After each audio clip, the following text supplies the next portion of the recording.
जय हिंद प्यारे बच्चों। मैं संतोष कुमार मिश्रा आज आपके लिए लेकर आया हूं क्लास 10th साइंस के कुछ इंपॉर्टेंट क्वेश्चन आंसर।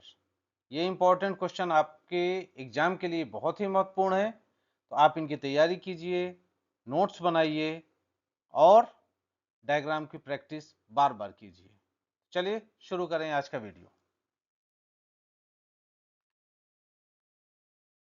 सबसे पहला क्वेश्चन, ये पुष्प का चित्र इंपॉर्टेंट है। चित्र बनाते समय ध्यान रखेंगे आपको मुख्य रूप से स्त्री केसर, मादा जननांग और पुंकेसर नर जननांग इनको बनाना है। साथ ही साथ ये दो और भाग, एक है बाह्यदल और दूसरा है दल।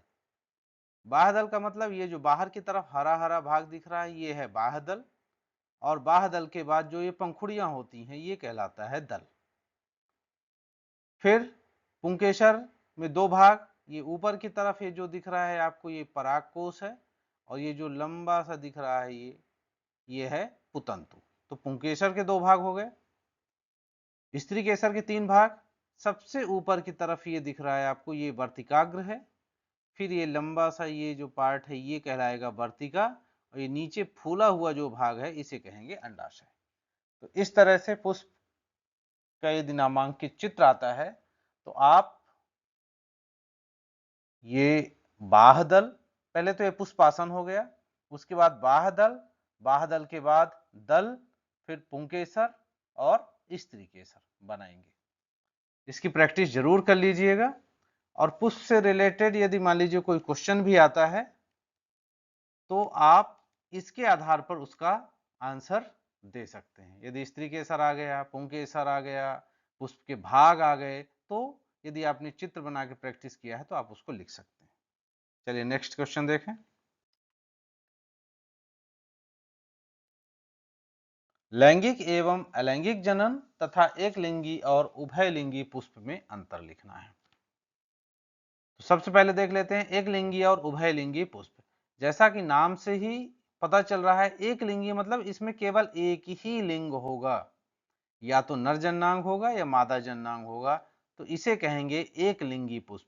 मतलब ये देखिए नीचे, इस पुष्प में या तो ये मादा जननांग है या ये नर जननांग है, दो में से एक ही होगा, दोनों नहीं होंगे।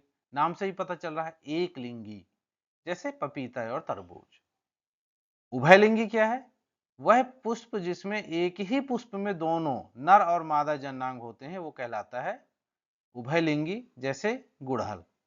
इसमें देखिए ये बीच में ये क्या है, ये मादा जननांग है, और ये जो है ये नर जननांग है। मतलब एक ही पुष्प में जब दोनों हो, नर और मादा, तो उसे कहेंगे उभयलिंगी। सरसों और गुड़हल इसका सबसे अच्छा उदाहरण है। चलिए अब देखते हैं लैंगिक जनन और अलैंगिक जनन में अंतर।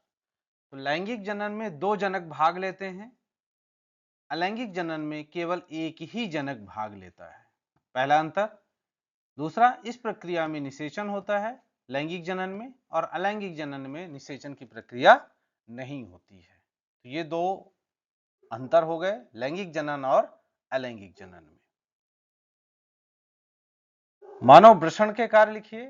तो इसका उत्तर है मानव वृषण में शुक्राणुओं का निर्माण होता है, इसके अतिरिक्त टेस्टोस्टेरॉन नामक हार्मोन का भी यहां से स्रावण होता है।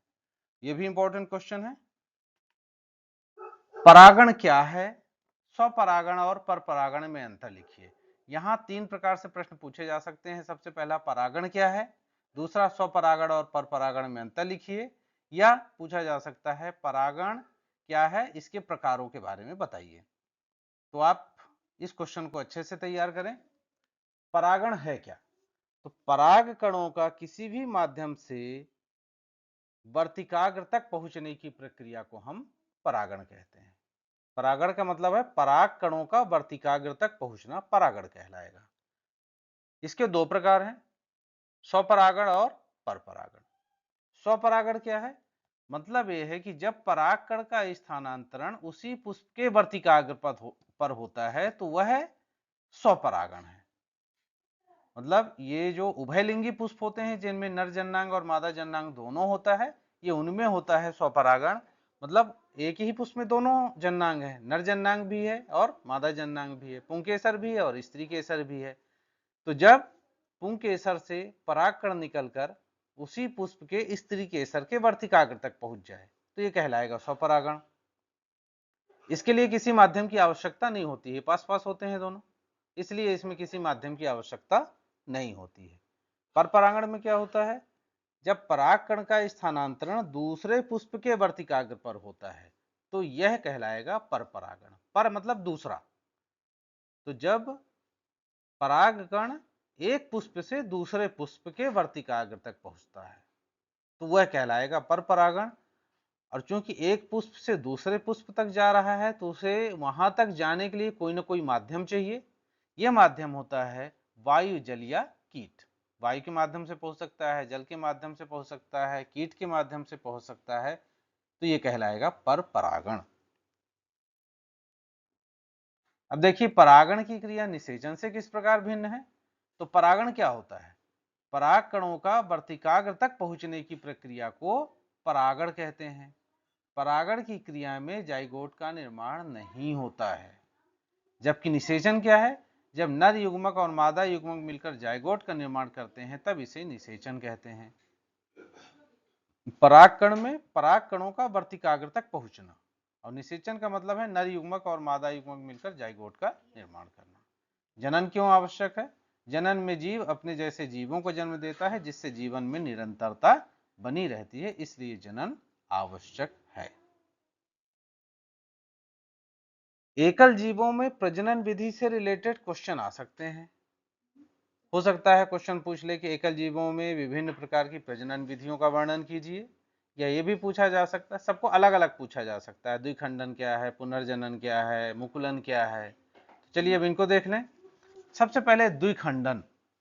द्विखंडन अमीबा में होता है, तो इसका चित्र भी आपसे पूछा जा सकता है, इसलिए इसे अच्छे से तैयार करिए, इसके चित्र की बार बार प्रैक्टिस कीजिए। द्विखंडन क्या है, द्विखंडन का मतलब एक कोश की जीवों में जनन की वह विधि जिसमें एक कोश का विभाजन के द्वारा दो बराबर भागों में विभक्त हो जाता है और प्रत्येक भाग एक नए जीव को जन्म देता है। नाम ही है द्विखंडन, मतलब दो खंडों में विभाजित हो जाता है, और जो दो खंड विभाजित होंगे वो दोनों नए जीव को जन्म देंगे। मतलब एक से दो जीवों का बनना क्या कहलाएगा, द्विखंडन कहलाएगा। जैसे अमीबा देखिए, ये अमीबा है, अमीबा में धीरे धीरे विभाजन होगा, अंदर की तरफ इसमें एक खांच बनेगी, ये एक और खांच बनी, साथ ही केंद्रक भी क्या होता जाएगा, विभाजित हो जाएगा, और लास्ट में ये दो संतति कोशिकाओं में ये विभाजित हो गया और ये दोनों नए जीव होंगे, इसे कहते हैं द्विखंडन। तो अमीबा में द्विखंडन का चित्र बहुत अच्छे से तैयार कीजिएगा, सरल भी है, कुछ नहीं है कठिन। अमीबा बना लीजिए, अंदर के केंद्र को धीरे धीरे पहले लंबा कीजिए, लंबा करने के बाद दो भागों में विभाजित कर दीजिए और ये नए दो नई अमीबा संतति कोशिका तैयार हो जाएगी। बहुखंडन, नाम ही है बहुखंडन, यानी बहुत सारे खंडों में विभाजित होगा, और जितने खंडों में विभाजित होगा उतनी ही नई संततियां उत्पन्न हो जाएंगी। ये होता है प्लाज्मोडियम में। इस चित्र को आप अपने दिमाग में बैठा लीजिए, ये प्लाज्मोडियम का चित्र है, और ये अंदर जितने हैं ये क्या है, संतति कोशिकाएं हैं। बहुत सारी संतति कोशिकाएं बनी, अमीबा में हमने देखा दो ही बनी थी, लेकिन यहाँ कितनी है, देखिए कितने सारे हैं, ये सब संतति कोशिकाएं हैं। तो इसमें एक कोश की जीव है इसमें एक साथ अनेक संतति कोशिकाओं में विभाजित हो जाते हैं। ये एक कोश की जीव अनेक संतति कोशिकाओं में विभाजित हो जाते हैं, जिसे कहते हैं बहुखंडन, और इसका उदाहरण है प्लाज्मोडियम। चलिए देखें जनन की एक और विधि, पुनर्जनन या पुनरुद्भवन, दोनों चीजें हैं ये, पुनर्जनन या पुनरुद्भवन। इसमें क्या होता है, इसमें हाइड्रा तथा प्लेनेरिया जैसे जीव यदि इनको कई टुकड़ों में काट दिया जाए तो प्रत्येक टुकड़ा विकसित होकर पूर्ण जीव का निर्माण कर देता है, यह पुनरुद्भवन कहलाता है। ये क्या है, पुनरुद्भवन है। ये देखिए, जैसे ये एक प्लेनेरिया है, इसको तीन भागों में काट दिया गया, इसे टुकड़ों में काट दिया गया, इसके टुकड़े टुकड़े कर दिए गए, और जितने टुकड़े किए जाएंगे उतने ही नए प्लेन एरिया तैयार हो जाएंगे।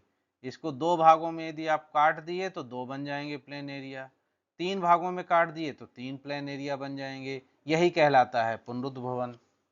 और सबसे बड़ी बात, जब आप सवाल का जवाब लिखिए तो जरूरी नहीं है कि आप जैसा याद किए हैं वैसा ही लिखें, अपने शब्दों में भी आप लिख सकते हैं। नंबर आपको मिलेंगे, निश्चिंत रहिएगा, नंबर आपको मिलेंगे, लेकिन आप सही चीज लिख रहे हैं तो।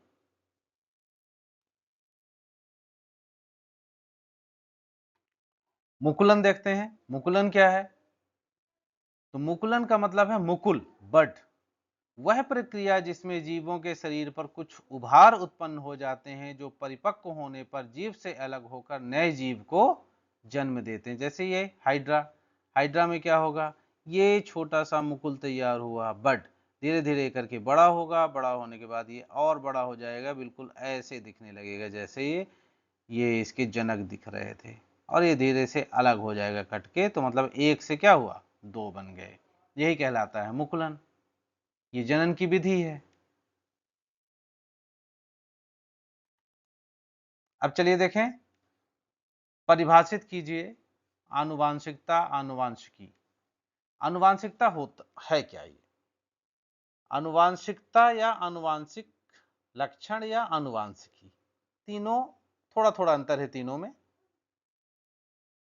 पहले देख लेते हैं हम लोग आनुवांशिकता क्या है। तो जीवधारियों में एक पीढ़ी से दूसरी पीढ़ी में विभिन्न लक्षणों का संचरण आनुवांशिकता कहलाता है। एक पीढ़ी से दूसरी पीढ़ी में लक्षणों का संचरण, माता पिता से बच्चों में लक्षणों का संचरण, ये क्या कहलाएगा, आनुवांशिकता कहलाएगा। और ये जो लक्षण होंगे ये आनुवांशिक लक्षण कहलाएंगे। दूसरा आनुवांशिकी क्या है? विज्ञान की वह शाखा जिसमें आनुवांशिकता का अध्ययन किया जाता है आनुवांशिकी कहलाता है। जेनेटिक्स। प्रभावी और अप्रभावी लक्षण क्या है? तो जब विपरीत लक्षणों के जोड़े में क्रॉस कराया जाता है तब पहली पीढ़ी में जो लक्षण दिखाई देते हैं वो प्रभावी लक्षण कहलाते हैं, और जो लक्षण छिपे रहते हैं वो अप्रभावी लक्षण कहलाते हैं। ये दोनों हो गए। इसके बारे में भी हम आगे और बात करेंगे, प्रभावी और अप्रभावी के बारे में। आ गया मेंडल के प्रभाविता का नियम, लिखिए। अब यहां से आपको प्रभावी और अप्रभावी बहुत अच्छे समझ में आएगा, और जब भी आए प्रभावी अप्रभावी तो ये वाला चित्र जरूर बना दीजिएगा। जब दो विपरीत लक्षणों के एक जोड़े के बीच क्रॉस कराया जाता है तो पहली पीढ़ी में केवल प्रभावी लक्षण दिखाई देते हैं। यह नियम प्रभाविता का नियम कहलाता है। जैसे ये शुद्ध लंबा पौधा हो गया, कैपिटल टी कैपिटल टी, ये शुद्ध बौना पौधा स्मॉल टी, दोनों के बीच में क्रॉस कराया गया तो जो पहली पीढ़ी में पौधे उत्पन्न होंगे वो सभी लंबे पौधे होंगे। तो ये जो लंबा पौधा है ये क्या हो गया, ये प्रभावी लक्षण हो गया। और किसके लक्षण छिपे रह गए, बौना पौधा के, तो ये अप्रभावी लक्षण हो गया। प्रभावी लक्षण मतलब जिसके लक्षण दिखाई दे गए सामने वो प्रभावी लक्षण है, और जिसके लक्षण दिखाई नहीं दिए वो अप्रभावी लक्षण है। वंशागति के प्रथम संतति पीढ़ी F1 और F2 का रेखा चित्र बनाना है। ये इसमें क्वेश्चन पूछ सकता है कि मेंडल के प्रयोगों से कैसे पता चला कि लक्षण प्रभावी या अप्रभावी होते हैं। तो इसमें आपको ये बनाना है। यदि आपसे बनाते नहीं बनता है तो बताइएगा, एक अलग से वीडियो बना के मैं आप लोगों से शेयर कर दूंगा, कमेंट्स के माध्यम से बता दीजिएगा। ये F1 है, कैपिटल टी स्मॉल टी, इन दोनों के बीच में क्रॉस कराया गया तो ये गैमेट इधर से टी, इधर से गैमेट स्मॉल टी, ये दोनों गैमेट मिल गए तो कैपिटल टी और स्मॉल टी बन गया। ये F1 जनरेशन हो गया। F1 जनरेशन में सेल्फिंग हुआ, सेल्फ पॉलिनेशन हुआ, यानी टीटी ये जो आया था ये और इसी का इसी के टीटी के साथ ही क्या हो जाएगा, क्रॉस हो जाएगा। तो अब यहां से फिर ले लीजिए गैमेट, ये टी से ये एक टी कैपिटल एक स्मॉल टी आया, यहां से कैपिटल और स्मॉल टी आया। अब क्या करना है, इस कैपिटल को इस कैपिटल के साथ जोड़ देना है, तो क्या हो गया, कैपिटल टी। अब इस कैपिटल टी को स्मॉल टी के साथ जोड़ देना है, दूसरे वाले के साथ, तो क्या हो जाएगा, कैपिटल टी और स्मॉल टी। फिर से कैपिटल टी और स्मॉल टी जुड़ेंगे तो टी हो गया। अब ये वाला टी और ये वाला टी जुड़ा तो ये टी हो गया स्मॉल टी। तो इस तरह से ये F2 जनरेशन आ गया हमारे सामने। कौन सा जनरेशन है ये? F2। F1 ये है कैपिटल टी स्मॉल टी, और F2 में ये है। अब इसका उत्तर कैसे लिखना है? मेंडल ने दो भिन्न गुणों वाले लंबे एवं बौने मटर के पौधों में क्रॉस कराया। लंबे और बौने मटर के पौधे में क्रॉस कराया तो प्रथम पीढ़ी में केवल लंबे पौधे प्राप्त हुए। ये कैसे पौधे हैं? ये वाले लंबे पौधे। लेकिन दूसरी पीढ़ी में सभी पौधे लंबे नहीं थे, कुछ पौधे बौने भी थे। जैसे ये वाला देखिए बौना पौधा था। यहाँ पौधे का लंबा होना प्रभावी लक्षण है और पौधे का बौना होना, पौधे का छोटा होना अप्रभावी लक्षण है। चूंकि ये दबा रह गया था, ये देखिए ये लंबा यहाँ था तो ये प्रभावी दिख गया, लेकिन नहीं दिखा था कौन सा? बौना पौधे का लक्षण। ये कहाँ दिखा? ये F2 जनरेशन में दिखा, ये यहाँ दिख रहा है। तो ये क्या हो गया? ये अप्रभावी लक्षण। इस प्रकार मेंडल के प्रयोगों के द्वारा पता चला कि लक्षण प्रभावी एवं अप्रभावी होते हैं। F1 में केवल प्रभावी लक्षण दिखाई दिए, लेकिन F2 जनरेशन में जो अप्रभावी था यहाँ पर वो भी यहाँ दिखाई दिया।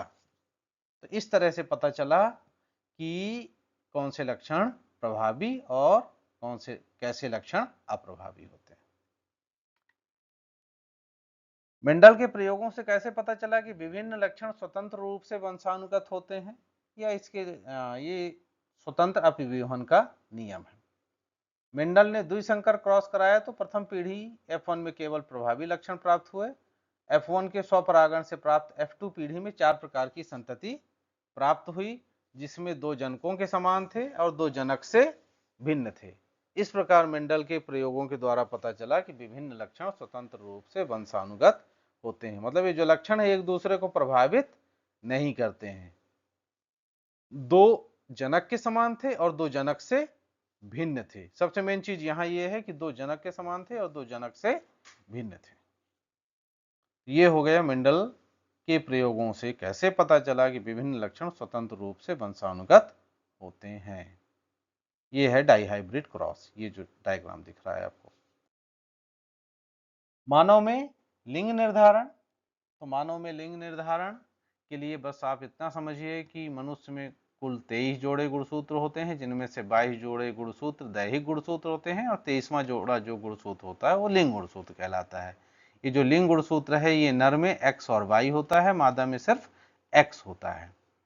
तो जब निषेचन के समय ये X गुणसूत्र है ये X के साथ मिलेगा तो क्या बनेगा? XX। तो संतति जो पैदा होगी वो होगी मादा। और जब X ये Y, ये जो Y है ये इस X के साथ मिलेगा तो क्या होगा? XY संतति उत्पन्न होगी, जो कि क्या होगा? नर। तो इस तरह से XX और XY ये दो हैं। हमको पता है नर में XY होता है और मादा में X और X होता है। तो इस तरह से ये मानव में लिंग निर्धारण का डायग्राम आपको ये वाला बनाना है, प्रैक्टिस करना है। यहाँ 2 X और Y लिखना है, यहाँ X लिखना है सिर्फ, और फिर इस X को इस X के साथ मिलाएंगे तो क्या बन जाएगा? ये X ये X XX। फिर इस Y को इस X के साथ मिलाएंगे तो क्या बन जाएगा? X और Y। तो XY मतलब नर और XX मतलब मादा। तो जब X और X मिलते हैं तो XX बनता है, मतलब मादा लड़की पैदा होगी, और यदि X और Y मिले ये तो क्या होगा? XY मतलब जो संतान होगी वो लड़का। इस तरह से मानव में लिंग निर्धारण। अब नेक्स्ट वीडियो में हम फिर से कुछ इंपॉर्टेंट क्वेश्चन लेके चलेंगे, उस पर डिस्कशन करेंगे। ये आपका रिवीजन हो रहा है एक तरह से। इसके पहले भी मैं बहुत सारे important question answer chapter wise अपने यूट्यूब चैनल में अपलोड कर चुका हूं। आपको देखना है तो आप उसे देख लीजिए। यहाँ हम लोग एक बार और रिवीजन कर रहे हैं। एक बार में 2-2, 3-3 लेसन के इंपॉर्टेंट क्वेश्चन लेके चल रहे हैं, ताकि आपका रिवीजन अच्छे से हो जाए। उसी चीज को आप 1 बार 2 बार 3 बार सुनेंगे तो निश्चित ही आपको याद हो जाएगा। इसके बाद कल या परसों एक मैं वीडियो लेके आऊंगा जिसमें मेरिट होल्डर स्टूडेंट की कॉपी मैं आपसे शेयर करूंगा, और उसे शेयर करते हुए हम बात करेंगे कि आपको कॉपी में किस तरह से लिखना है। जब आप परीक्षा देने जाएंगे तो आप किस तरह से लिखें, इसके बारे में भी हम लोग चर्चा करेंगे।